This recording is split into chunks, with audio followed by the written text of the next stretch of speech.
Hey guys, Red Baron here with Red Baron Modeling, coming at you guys with another video. Today we are looking at my build of the Accurate Miniatures 1/48 scale SBD Dauntless. This was given to me by a guy in my modeling club after his basement had flooded. Because of this, I decided I would go out and buy the Edwards colored PE set for this kit. Now let's start this video. The first step of the build process was to modify the side consoles to accept the Edward PE's photo etch set. I then installed those parts into the side cockpit, as shown here.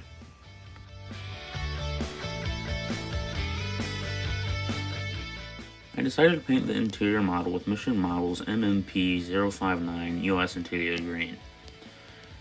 I chose this because I wanted to do another test run with Mission Model paint. This time it turned out a little bit better than the B-17.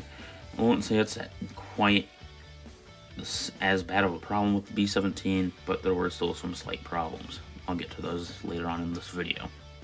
After that, I applied all the photo etch parts for the fuselage walls, which was a trim tab, or a trim wheel, my bad, map envelope, throttle quadrants, and various radio equipment.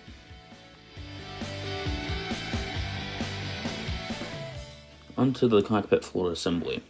I was impressed with the amount of detail in the cockpit area in general. All the different parts, such as the flap or dive brake handles, were individual pieces. There was also the control yokes. The rudders were also multiple pieces.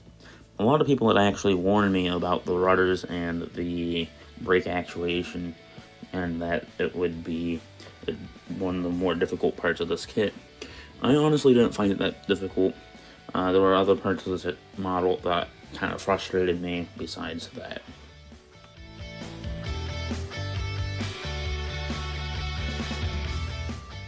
Here's the cockpit area after some detail painting.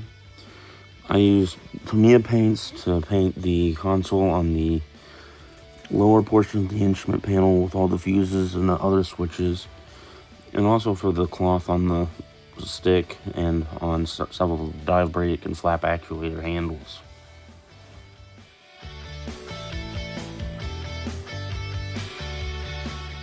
Here's another angle of the cockpit assembly.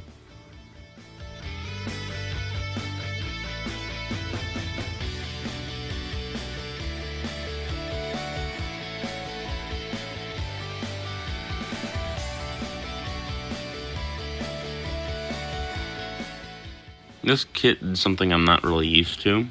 What it has you do is put the two fuselage halves together and then put the cockpit floor underneath.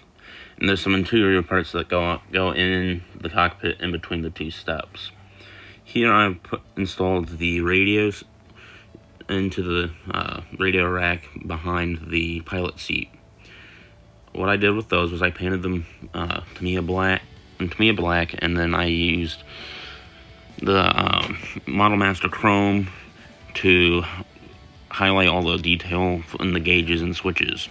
I just thought that the Edward photo etch just seemed a little too flat for such a well-detailed area and parts.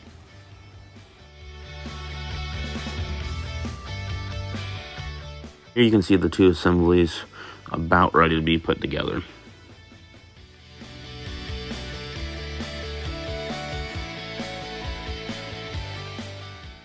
Here you can see the seat assembly that has just been installed. You can also see the seat belts from the Edward PE set.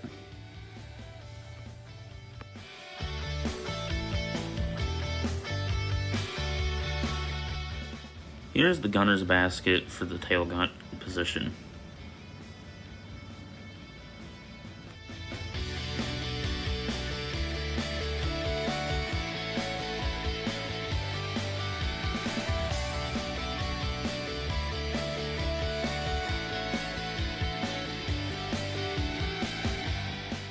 With the cockpit finished and the fuselage halves together, it was time to change focus onto the wings.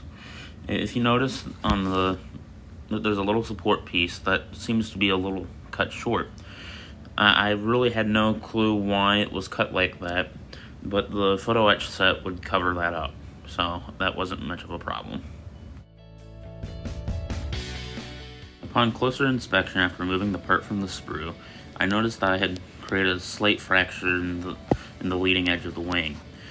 Fortunately, it didn't go all the way through the wing, and it also was easily covered up by the paint.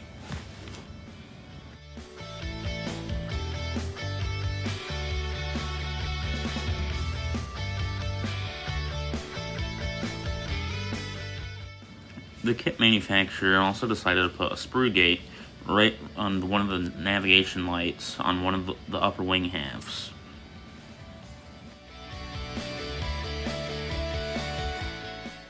The next step was to start on the engine.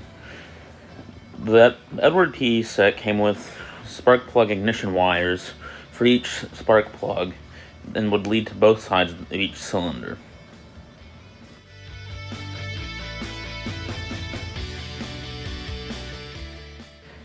Here I'm starting to attach the photo etch parts to the engine itself.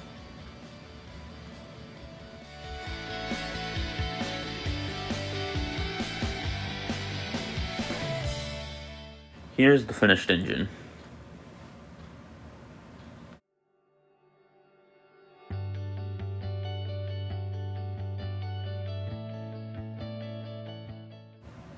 Before I attached the engine, I decided I would paint the aircraft.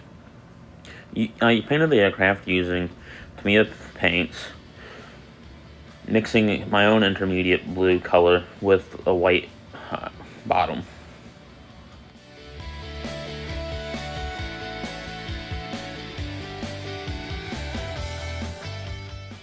After painting, I attached the landing gear assembly and started work on the dive brake and flap assembly. I decided I wanted the flaps to be extended, but not the air brakes being extended.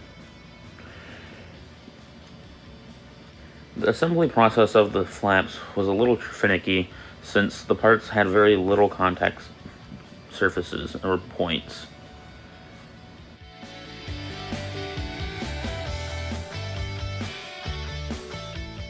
Once the flap actuators were in place and the top dive brakes were in, I was able to put in the bottom flaps.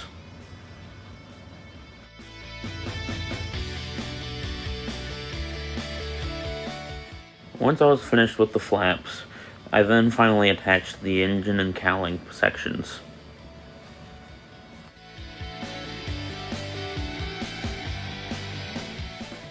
Once the cowling was on, I was able to move on to applying the decals.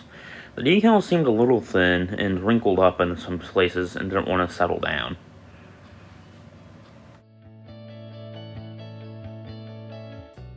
Once the decals were done, I had to do some finishing touches on the cockpit, such as the headrest, painting the roll bar, adding in the radio antenna, and a cable to hoist the aircraft when in the maintenance deck of the aircraft hangar.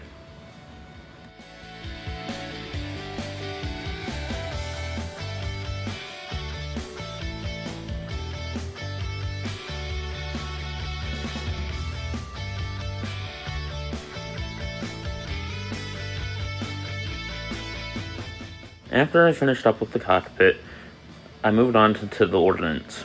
I put the bombs on, but I did not use the provided PE from the Edward PE set.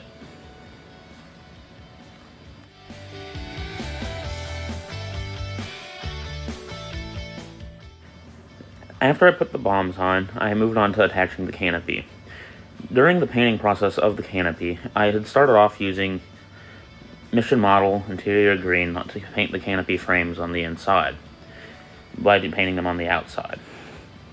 I then went to go and put the Tamiya mix I had made earlier for the exterior color onto the frame, but noticed that it was interacting with the Mission Model paint. So I had to go out and buy new Mission Model paint that matched the Tamiya color that I had made.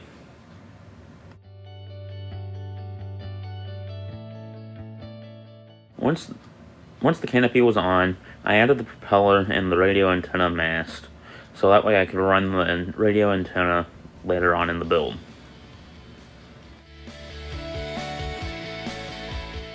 I then used a sponge to do some paint chipping using Model Master Chrome and Mission Model Interior Green paint to layer the different types of chipping and the different depths of paint chipping.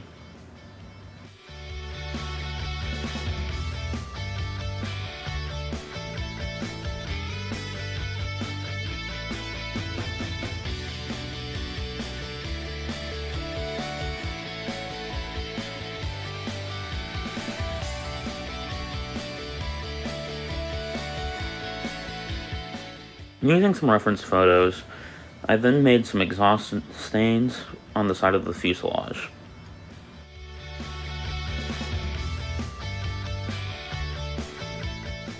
The last thing I did was weather the underside of the cowling, as radial engines are known for leaking oil like nobody's business, so I dirtied up the underside.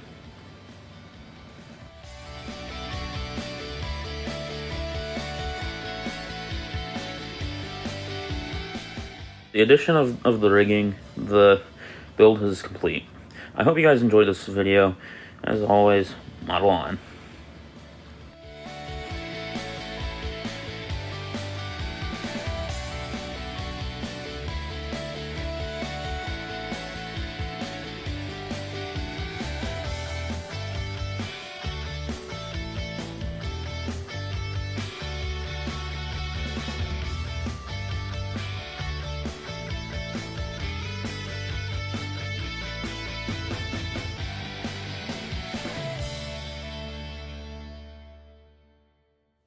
Hey guys, update at the end of the video. I'm sorry it took so long for this video to come out. I finished this, I think, last summer. Last summer, while I was graduating from high school. Didn't get around to editing the video until just now. It's the start of my summer vacation from college. So I've been busy with schoolwork and doing some flying stuff. So I haven't gotten much chance of editing videos. I also have some more models I have completed, so expect more videos coming out during the summer. I'm also planning on going to Oshkosh this summer and hopefully finishing up my private pilot license.